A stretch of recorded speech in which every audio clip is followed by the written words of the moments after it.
ہمارا خود کا پیسہ بینک میں ہوا کرتا تھا، لیکن کبھی بھی ہم خرچ پر نہیں گئے، لیکن ایم ڈی ایس کو لینے کی وجہ سے یہ قرض لینا پڑا، اور قرض لے کر ایم ڈی ایس سینکشن کرنے میں 2 سال دیر ہو گئی، سپریم کورٹ جا کر آرڈر لانا پڑا، اور بینک والوں کو 4 کروڑ روپے انٹرسٹ پے کر کے ہی، کتنے کروڑ؟ 4 کروڑ۔ اب جو ہے ہمیں او ٹی ایس کو نہیں گئے، بینک والے خود O T S one time settlement کو بلائے ہیں، ہمیں جا کر ہیں، انشاءاللہ اللہ تعالیٰ مدد کرے گا، کچھ حل نکلتا ہے انشاءاللہ، ہمیں خرچ سے ادائیگی ہو جائے گی، کیونکہ سود جو ہے اسلام میں لینا بھی حرام ہے، دینا بھی حرام ہے۔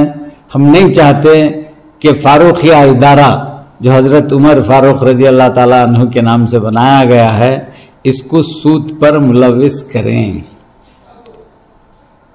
سر یہ بات بھی سامنے آ رہی ہے کہ 8 کروڑ لوگوں کو 5 کروڑ کا جو قرضہ لیا گیا تھا، اس وقت ٹرسٹ کے دیگر ذمہ داران کو اس کا علم نہیں تھا۔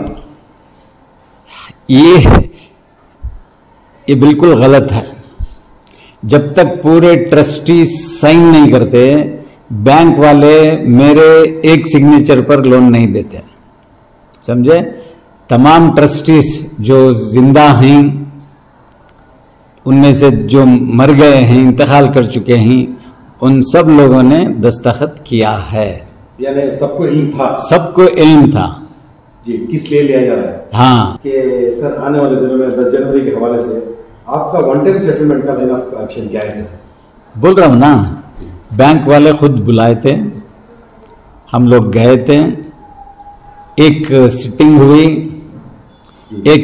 ہوئی، سٹنگ میں ہمیں ایک آفر دیے، وہ آفر کو قبول لے کر جو ہے ہم لوگ آ گئے کہ کیسا انتظام کریں، کیا کریں، سوچ کر آ گئے تھے۔ ہمارے 50 لاکھ روپے ان کے پاس ایف ڈی میں ہیں، تو اپ فرنٹ ان کا سوال تھا 75 لاکھ روپے بھرنے کا، تو ہم لوگ 50 لاکھ جو ہمارے وہاں ہیں، 25 لاکھ ہمارے ادارے سے جمع کر کے اپ فرنٹ طے کریں گے، کلوز کریں گے، پھر بقیہ انسٹالمنٹ کے واسطے 2 سال کا ٹائم پوچھ کر آئے تھے۔ پھر 2 دن بعد وہاں سے فون آتا ہے کہ ہمیں تمہارا آفر منظور نہیں ہے، تو پھر بینک کو جانا ہوا، تو بینک کو جانے میں 17 کروڑ روپے بھرنا پڑے گا، اور اپ فرنٹ 1 کروڑ 20 لاکھ روپیہ بھرنا پڑے گا۔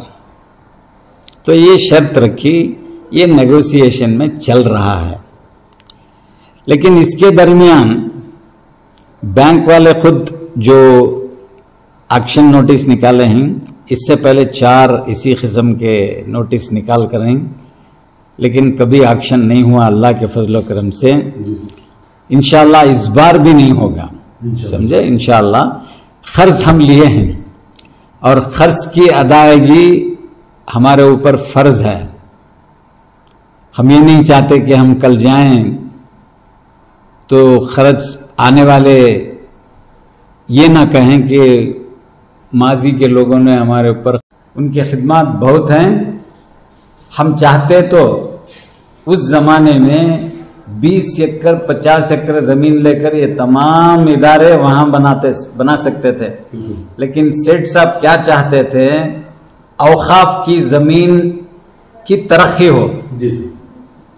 انہوں نے بڑی کوشش کر کے یہ جگہ ہمیں دلائی، نہ صرف ہمیں دلائی بلکہ ایم ای ایس والوں کو دلائی، اور ہلال مسجد والوں کو بھی دلائی، عیدگاہ کی طرف سے ہمیں حکومت کرناٹکا کی منظوری سے یہ جگہ دی گئی ہے۔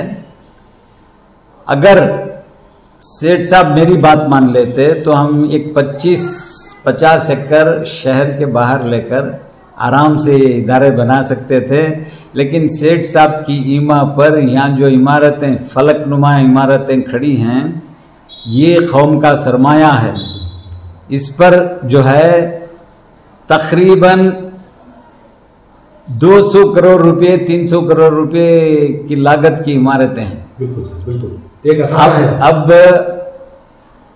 اللہ کا شکر ہے ہمارے فارمر منسٹر MLA صاحب، ہمارے عزیز سیٹھ صاحب کے بیٹے، انہوں آگے آ رہی ہمارے ادارے کو ہیلپ کرنے کے لیے.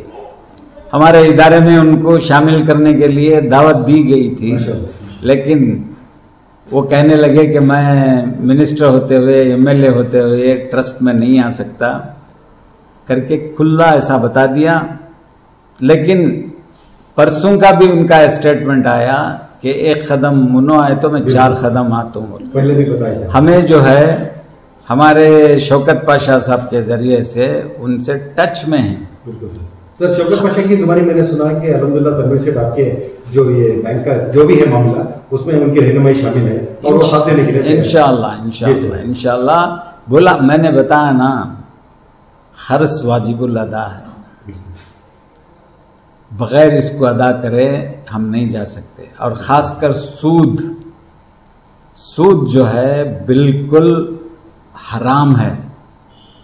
ہمارے اسٹاف میں ایک سوسائٹی بنائے ہیں چھوٹے سرمایے سے، جس کے ذریعے سے 10,000 20,000 40,000 روپیہ خرچ دیتے ہیں انٹرسٹ فری ضرورت ہمارے اسٹاف کو. لیکن ان کو جب لاسٹ ادائیگی آتی ہے تو 4% ان کا جو منافع ہے وہ منافع دال کو دیتے ہیں، لیکن وہ سود نہیں ہے. بالکل سمجھے، ان کی مرضی سے دیتے. جی. تو ہم لوگ جو ہے یہاں دینیات کی کلاسیں چلاتے ہیں، بہت سارے رفاہی کام. یہ رفاہ المسلمین ایجوکیشن ٹرسٹ ہے. رفاہ کے جتنے کام ہے وہ اللہ کے فضل و کرم سے یہاں ہو رہے ہیں. سمجھے، آج اللہ کے فضل و کرم سے ہمارے اساتذہ بہت ہیں. تقریباً ڈینٹل کالج سے 1,000 مسلمان بچے ڈاکٹر بن کر گئے ہیں.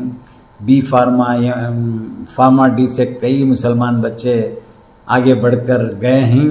آپ کو اب فاروقیہ جو ہے یہ میسور کی سطح پر نہیں ہے، ساری دنیا میں جانا جاتا ہے. لیکن پچھلے 5 سال ہم بڑے تذبذب سے گزرے، اس واسطے کہ نیٹ آ گیا. نیٹ آنے کے بعد ایرانی اسٹوڈنٹس آنا بند ہو گئے اور ہمارے ڈینٹل کالج کو سٹاپ ایڈمیشن کر دیا گیا تھا. پھر اسے لینے کے لیے کوشش درکار ہوئی، کوشش کی گئی ہے. اب BDS سینکشن ہوا ہے. لیکن یہ جو لوگ ادارے کو بدنام کرنا چاہتے ہیں، یہ بالخصوص ایڈمیشن کے ٹائم پر ہی اس قسم کا شور شرابہ مناتے ہیں، جس کی وجہ سے ہمارے ایڈمیشن پر ضرب لگتی ہے. اب نیٹ آ گیا، نیٹ آنے کی وجہ سے کیرلا کے اسٹوڈنٹ آنا بند ہو گیا، ایران کے اسٹوڈنٹس آنا بند ہو گیا. تو ہماری انکم جو ہے یہ رک گئی ہے. اور یہ جو بھی انکم تھی وہ ہمارے اداروں میں جنریٹ کی گئی اور اسے یہاں اللہ کا نام لے کر اللہ کو جانتے ہوئے یہ تمام پیسہ جو آیا وہ عمارتوں پر خرچا گیا. آج ہماری فارمیسی کالج ہندوستان میں 10 بیسٹ کالجوں میں سے ایک ہے. پچھلے سال ایک صافیہ نامی لڑکی 17 میڈل لی. پچھلے سال بی فارما میں ایک مسلمان لڑکی 4 گولڈ میڈل لے کر اسٹیٹ میں فرسٹ رینک حاصل کی. ڈینٹل کالج میں رینک آ رہے ہیں، ہائی اسکول میں آ رہے ہیں، پالی ٹیکنک میں آ رہے ہیں. لیکن قوم جو ہے، دیکھیے ہم لوگ جو ہے حضور صلی اللہ علیہ وسلم کے احکامات پر عمل کرنے کی کوشش کر رہے ہیں. حضور صلی اللہ علیہ وسلم نے کہا کہ علم میرا ہتھیار ہے. کیا کہا؟ علم میرا ہتھیار ہے. اور انہوں نے اپنے صحابہ کو تاکید کی کہ چین جاؤ اور چین سے علم سیکھ کر آؤ. اس وقت چین میں اسلام نہیں تھا، لیکن سائنس کے میدان میں چین بہت آگے تھا. اس لیے حضور صلی اللہ علیہ وسلم نے اپنے صحابہ کو چین جانے کی ہدایت دی.